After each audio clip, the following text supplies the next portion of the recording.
Mana sizga Yaponiyada yashash uchun 3 ta sabab. 1.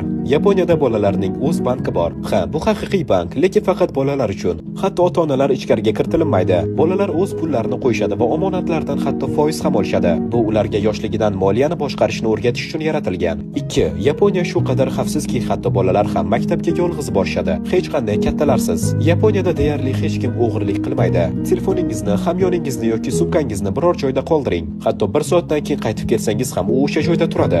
Agar ayrim paytda yo'qolib qolsa ham, Yaponiyada maxsus yo'qotilgan narsalar do'konlari bor. Chunki yaponlar odatda yo'qolgan narsalarni topib olishsa, uni qaytarib berishadi. Va nihoyat 3-dan, yovvoyi hayvonlar ham bu yerda juda odobli. Bu joyda erkin yuradigan bug'ular bor. Ular yoningizga keladi, boshini egadi va hurmat belgisini ko'rsatadi. Bu odatni ularga odamlar o'rgatishgan. Endi esa bu Yaponiyaning madaniy an'anasiga aylangan. Bu bug'ular hatto davlat tomonidan himoyalanadi. Agar sizda ham Yaponiyada yashash xohishi uyg'ongan bo'lsa, kommentariyada bitta 100 raqam emojisini qoldirib keting. Bo'lib, kanalga obuna bo'ling.